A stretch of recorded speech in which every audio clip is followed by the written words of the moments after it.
Good morning, everybody. Join us for a progression series on oaks winter care.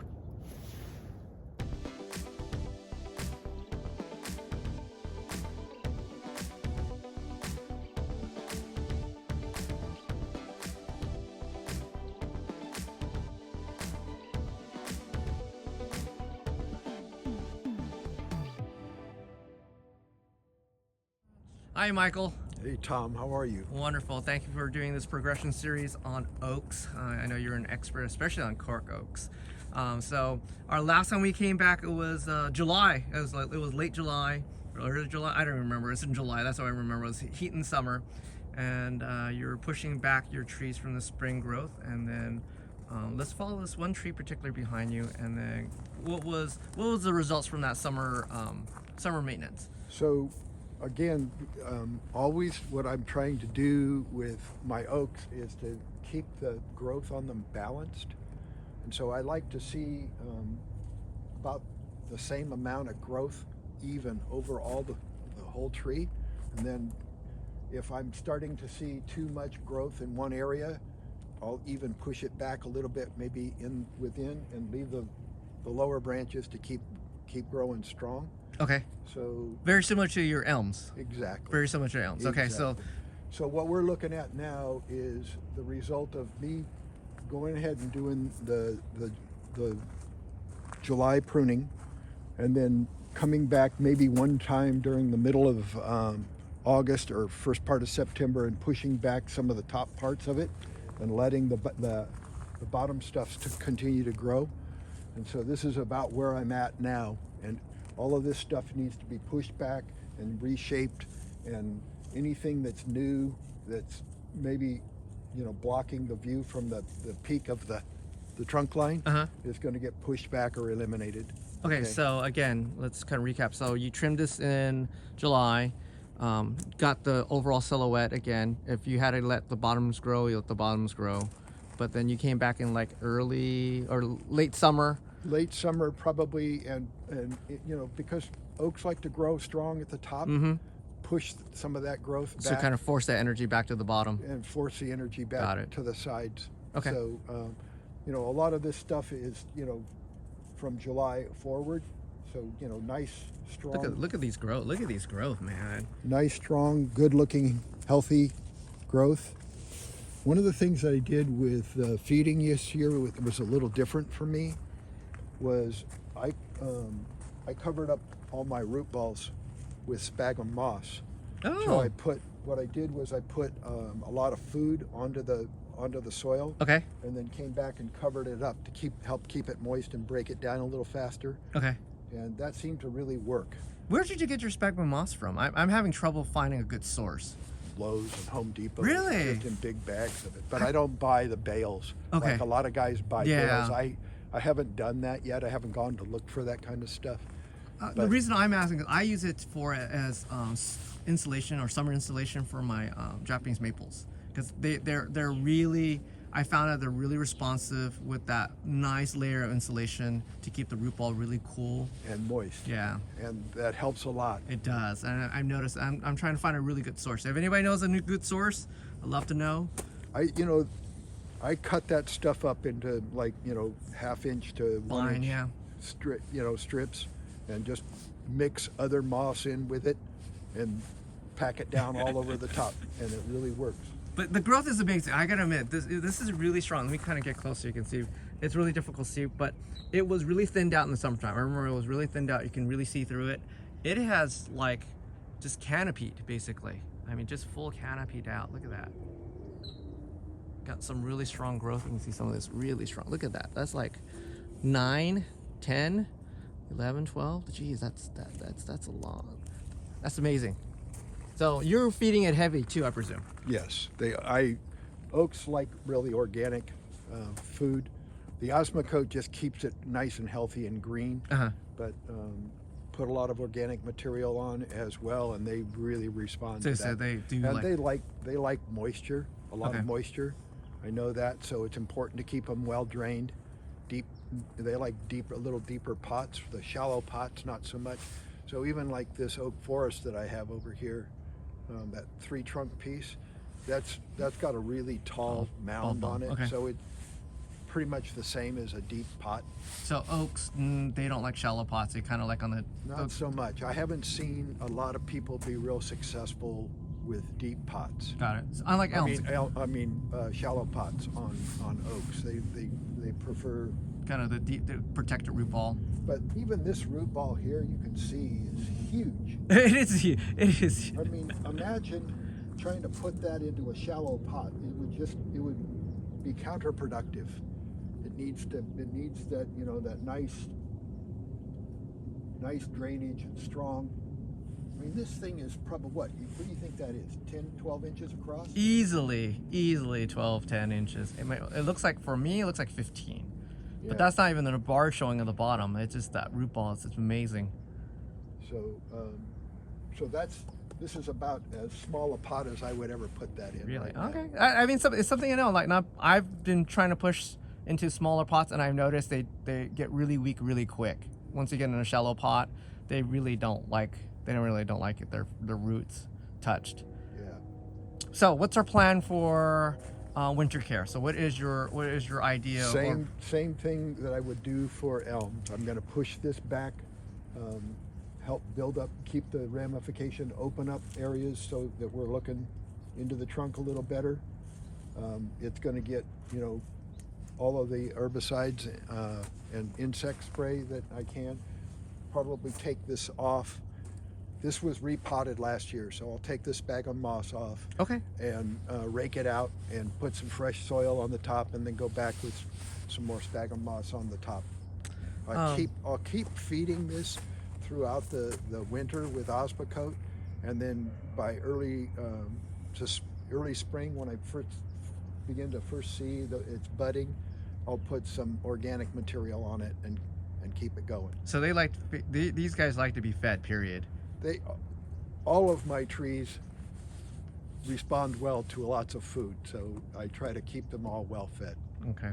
And then these guys are not deciduous. I mean, they don't drop their leaves during the winter time. So how do you like worry about dieback? Because oaks dieback is pretty, I haven't had too much trouble with dieback on any of my oaks, and I think that comes largely as a result of keeping them pushed back and always trying to balance the growth. Okay. Keep them well fed, and always trying to make sure that the bottom branches are allowed to grow in between, and keep the tops kind of pushed back so that it's encouraging the strength to the bottom branches. How do you I have a cork oak that is in development stage, and then the top is really strong, the bottom is really weak. How do I reverse that? Do I just cut the top really hard and let the bottom take off?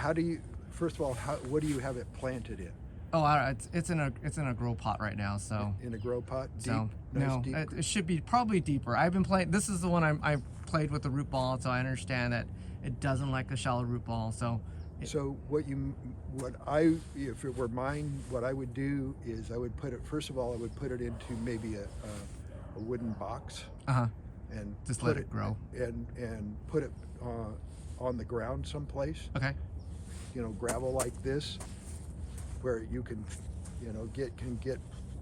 actually get down into the soil a little bit. Okay. So you're keeping your core root ball intact. Okay. And you're letting some feeder roots run. So it kind of takes off the top. And then push it back hard on the top. Keep it well fed and keep the drainage going. Just let it run. Just push it hard and let the bottoms run. Got it. And come revisit it in another couple of years and see where you're at. Awesome. Oh, dumb question. How do you show your cork oaks during a winter silhouette, or do you even show your? Because I've seen some people show their cork oaks during even oaks during a winter silhouette. And what do you do? That's a good question. There are a lot of guys that talk about defoliating cork oaks. They think that it helps them. I would be reluctant to do that because I like to keep them strong and healthy. Yeah. And I've never really worked at defoliating. I know that in the spring, if you push back stuff really hard, it responds really quickly. And so it might be a fun experiment. In fact, I've got some younger oaks over there that I'm working on that we could try that just to see what happens. Okay. Let's take a look. So you never really like defoliate to, because I know Al Nelson. I mean, he master. I haven't done that before, but we could take an oak like this. Okay. That's maybe I got these is in like little 2-inch grow containers from Lindsay's right before he left. Mount Fuji, and he gave me a really good price on several of these, and I started them out, and so this is probably 5 years ago. Okay. And they're about ready to go into wooden boxes and find a place on the ground. Okay. But what would be fun to try and do would be to take a tree like this and do the winter pruning and defoliate it And see what happens. Now I would defoliate this probably just as it's starting to bud out, when it's really getting ready to grow. Okay, so not any earlier. Not any earlier, because I want to keep it Healthy. healthy. So as soon as we start to see it grow, we could pull off all the leaves and see what happens. Oh, I think that'd be kind of cool. Yeah, and so if you want to come back and visit maybe in April or May, we'll take a look and see what happens. Awesome, I like that idea. Okay. Cool. And we'll come back again. We'll come back in a couple days, maybe a week. We'll follow a couple of the 1 or 2 of your oaks, and then we'll call that a winter soul. We'll call that our winter series for oaks. Great. Cool. I'll see you. Look forward to it, Tom. I'll see you in about a week or so. Thanks, Michael. You. Bye.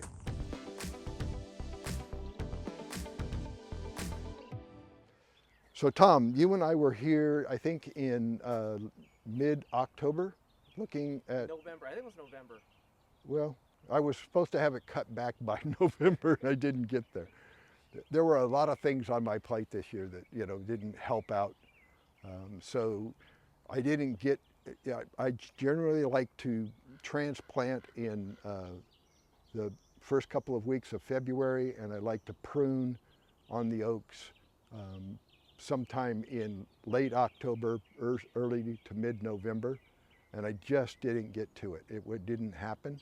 But generally, a good time to do that last winter pruning is any time when the tree is done pushing, and then you can push back to the shape and where you think things ought to be using directional pruning techniques. As long as you do it before it starts to really push again in the spring. And when does it usually push for you here? So typically all of these buds are starting to push. Okay. On all these oaks. You can see the buds starting to go. Another indicator that they're starting to push their roots is that you'll see a lot of the leaves, the older leaves, will start to turn color. Oh, okay. And so that kind of indicates that it's ready to drop old growth For new growth. and put on new growth. Awesome. Okay. So what I did was just about the time that it started to show me dead leaves, I went in and did a lot of what I call directional pruning on this. I cut the top back really hard. It was from like using that oak over here, this oak over here as an example. It had this kind of growth on it all over the entire top of this tree. And Talking a foot, 5-6 inches of Yeah. growth, about 6 from 7 that was, inches. and that was all from July forward. In a Okay. short time, it's just really like less than 3 months. Yes. And so I then took and pushed back, every place that was to regain the shape and try and give strength. So how much of the new growth do you take off? If you just nip it back and leave, several sets, then it's going to grow a little stronger from down here. If you take it all the way back, including taking off branches that are maybe not in the right place, to just like 2 or 3 sets of leaves, Mm-hmm. then it will push hard up here, but it shouldn't push as hard as it does down here. But I'm trying to keep this tree balanced And as it gets older, these bottom branches want to, not grow as strong as the top of the tree. That's where they like to grow, right? So you kind of have to keep pushing hard on the top and letting the bottom run to rebalance the bottom end of the tree. How's your feeding program for your oaks? So same like what I do with most everything else. I'm right now using an Osmocote for 10 to 12 weeks. And then right at about week 8, I'm putting on some organic material, and that really pushes and brings them along. They really love the organic material. So that's the way I'm treating most of my trees right now. I am gonna start working on trying to develop my own organic feed program, but I haven't done what I need to do with that yet. That's like my next big project after I get over the repot season here. So, and then when do you repot for oaks? Oaks, I like to repot my oaks in the middle of February to the first couple of weeks of January. I haven't gone as late as the second week of March, second week of March, but that's only been on the rare occasion when I couldn't get to it. Okay, so you like it when it's really dormant. I like to get at it just at about the time it's starting to push root growth. Okay. And then when you cut the root ball back, it continues to push hard from the newer, the old stuff, okay? And so most of these root balls are pretty small. I always take pictures of them to kind of remind myself. But for instance, when I last cut this one back, I gave it a full, 1.5 inches on each of the sides and maybe 2 inches off the bottom. So these root balls are really, really shallow. But I will tell you that my experience is that oaks like to have a lot of space underneath them. They like to stay moist, they like to be in deep pots, and they like a lot of food. Would they stress out if they're too shallow? I have seen when I have had oaks in shallower pots, they don't thrive as much as the trees in deeper pots. Yeah, they really like the deeper mix. So I have a oak forest that I've traditionally kept in shallow pots, but I've always mounded it up sufficiently to give it lots of room underneath. And so again, the root balls are short, and they could conceivably go into really shallow pots, but they're just never as happy as they are in deeper pots with lots of water and good drainage and lots of food. So what do you, so with spring coming on again, what's some of the goals for your tree at this point? This tree? Correct. So again, I want to see all of these bottom branches, the lower third of this tree, grow hard. Keep it coming in this direction and then push it back. Maybe let it go for the whole year and then push it right back at the last pruning. Okay. And keep the top short, but always play it by ear. If I feel like it's growing strong down here and going well, then I'll prune it back to shape. But it'll be a little bit ugly, in the July pruning. It won't look again like this until probably later in the fall. And you're really pruning for winter silhouette, or seeing the fine branching. Yeah, if I can get the tree to be responding evenly all over. That's what you're aiming for. Then fine. I'll keep it all pruned evenly. But my experience has been that as the tree gets older, it doesn't give as much strength to the bottom branches. So you kind of have to constantly keep it in balance. You kind of have to always keep those bottom branches growing freely and work the top. And over time, it starts to respond more correctly. Awesome. Well, if you haven't seen the other video sets we have for the spring and summer, you go back and kind of review that. But we'll come back and do one quick update during the late spring, and then I think that's 365 for oaks too. We'll do it. Thanks, awesome. Tom. Thank you, Mike.